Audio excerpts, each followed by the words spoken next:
Hello, friend, and welcome back to Onto Purpose Over a Paycheck podcast. I am your host, Troy, and we are just trucking through this experience, understanding these shifts, these changes, and the creation of a new identity. So, welcome, welcome, welcome. All right, today's episode is a really good one. It is titled Outgrowing Certain Relationships Without Burning Bridges. Remember, now as you start to shift into this new identity, you will start outgrowing certain relationships, but you can do that without burning the bridges of those relationships, right? So welcome back, welcome back. All right, this one has a little bit of an emotional, complex parts of the growth. We're going to really dive into the emotional part of it, but there's a lot of complex parts when we talk about this type of growth. The reason is because your life is expanding and your relationships don't always expand at the same pace. When you start to make these shifts, when you start to move into this type of bigger room or bigger space, right? Relationships, they're not going to adjust as easily as we think. And because of that, it might bring in some grief, it might bring in some guilt, it might bring in some confusion, and sometimes some fear. And it's not because anything is wrong. It's because connections begin to change when your new identity changes. Let me say that again. Connections will start to change when the identity changes. All right, so when we expand or grow, why does it affect relationships? Well, most relationships are built around a shared version of you. I always believe in you are who you are and have become based on the 5 people you hang out with the most. There are many, many authors out there who have said that. You are the version created by the 5 people you hang out with the most.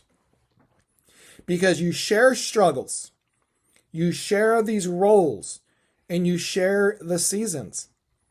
So when you change, your identity evolves, your boundaries start to shift, and your nervous system starts to regulate.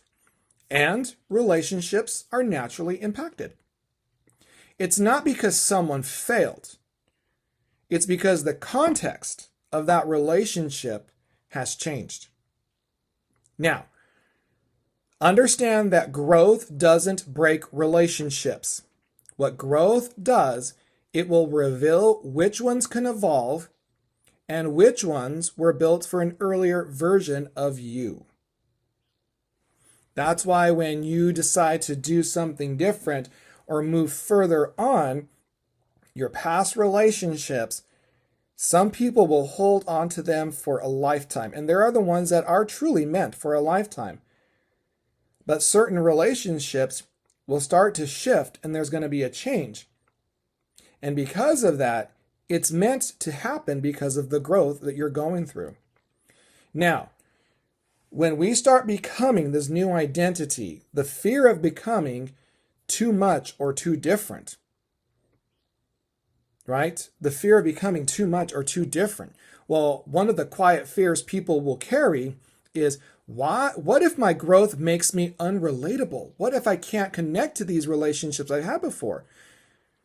It'll even say, what if I lose people? Or what if I become someone they don't recognize anymore? Have you ever experienced that before? Because I have in a lot of my relationships. And let me tell you, that fear, it is real. That fear is real. Because historically, again, we are humans. In our nature, we have to belong. And when we belong, it often requires that we have to stay similar. We can't outgrow this group. We cannot surpass these expectations. And we cannot be changing too much. Have you ever heard that time, or have ever seen on a show, someone says, you're not the person who you used to be. Ever since you took this position, you're not the person who you were.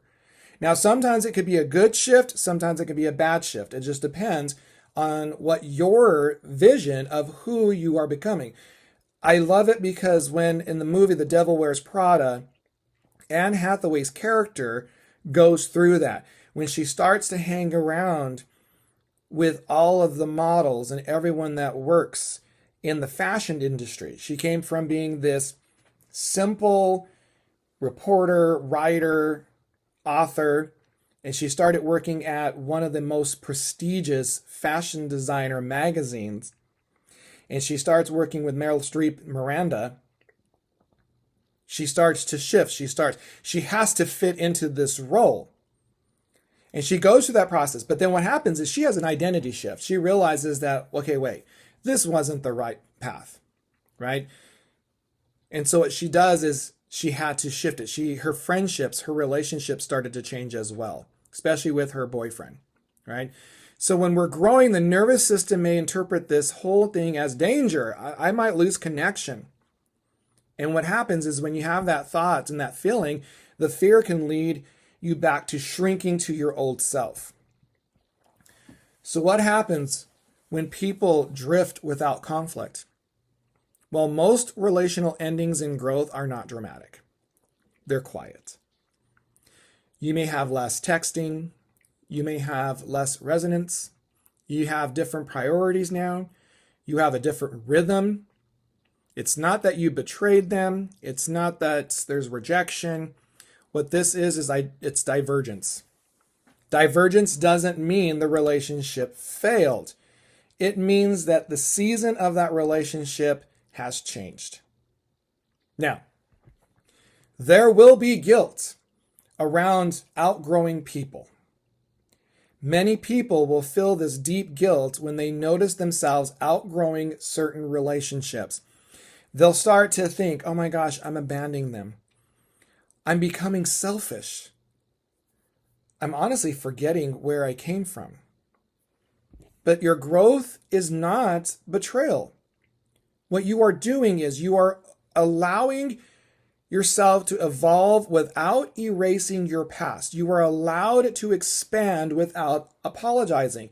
And you are allowed to want relationships that were meant for you where you are now. The guilt will often appear not because you think you're wrong. It appears because you're breaking an old loyalty pattern. And when you start to shift that loyalty pattern, you still have to stay kind without shrinking. So when you outgrow a relationship or you outgrow someone, it does not require criticism, superiority, distance through contempt, burning bridges. What it requires is clarity. You can still love people without staying in alignment with them. You can still respect the history without repeating it. And you can still hold gratitude without staying small. This kindness does not mean self-abandonment. And the growth does not require cruelty. Because there are people who will do that. There are people who become so cruel because they change. They become very snarky. They become very selfish. You know, they will technically lose themselves in the new identity and forget. But those who are building this will understand all of that, what we just shared. If you're feeling some sadness about changing relationships, you're not disloyal for growing. You're not cold for changing. You're not wrong for wanting connection that reflects who you are now. Your group will change.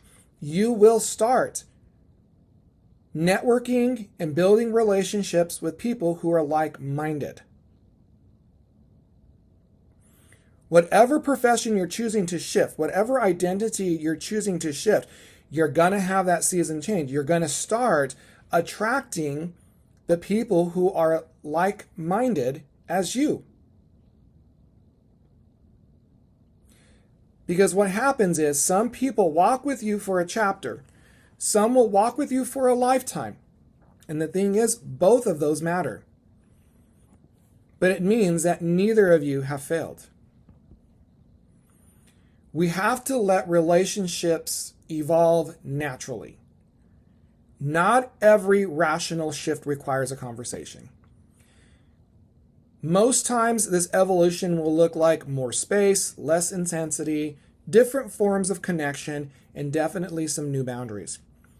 When you try to force a relationship to stay the same, it'll often create more harm than letting them change gently. And this evolution is not abandonment. It is adaptation. We need to hold compassion for both sides. So it's important to remember, when you grow, others may feel like they're left behind. They may feel threatened, confused, or even insecure. Not because you did something wrong, but because your growth activates their own questions. And that doesn't mean you stop growing. What it means is you grow with compassion. And you don't need to defend your evolution. You just need to stay kind. If you come across asking yourself, why am I losing people? Reframe that question to who am I becoming available to now? Because like I said, your network is going to change. Okay, I've always heard people say, if you want to be like a millionaire, you need to start hanging out with millionaires. And people are like, well, I can't do that because I'm not a millionaire. Well, then you're going to have those relationships. But if you want to start understanding, remember, we're talking about this idea of vibration, frequency, and energy. If you want to start understanding, you can start reading books about people who are millionaires. You can start researching people who are millionaires, people who you find like they connect. Those are the relationships, right? So they're going to start becoming available to you now. The growth doesn't only remove connections. What it does is it creates a space for new resonance. It starts bringing people who meet your new pace. It starts bringing people for your new nervous system and new identity that you are becoming.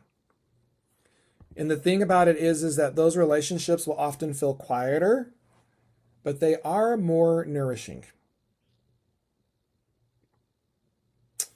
That's tough. And it's a tough one because that's where a lot of people will shrink back to the old self because of their relationships. And then they still ask themselves, well, why didn't I do this? Why didn't it become this? Right? So it's just something to really think about because you're going to experience this as you make the shift. All right, in our next episode, we're going to talk about leading yourself before you lead anything else and how your self-leadership becomes the foundation for your new aligned expansion. Okay? But before you go, I want to leave you with this in your mind. If something in this episode resonated with you, if you felt that quiet nudge that says, there's more for me, friend, that's not an accident.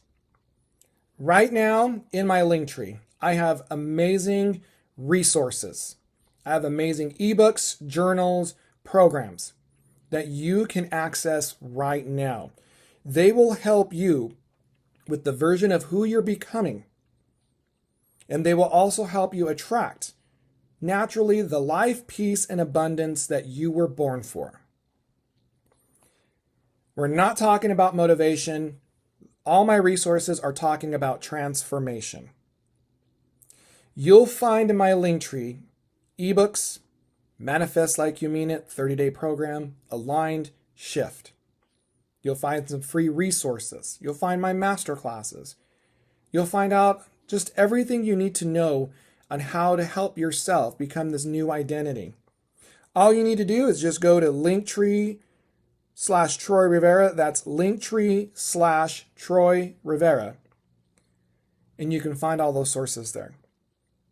But remember, you don't manifest what you want. You manifest who you become. And when you work with that, my friend, when you are changing your identity, you are manifesting the things of who you are. I could teach a whole course on that, which I might.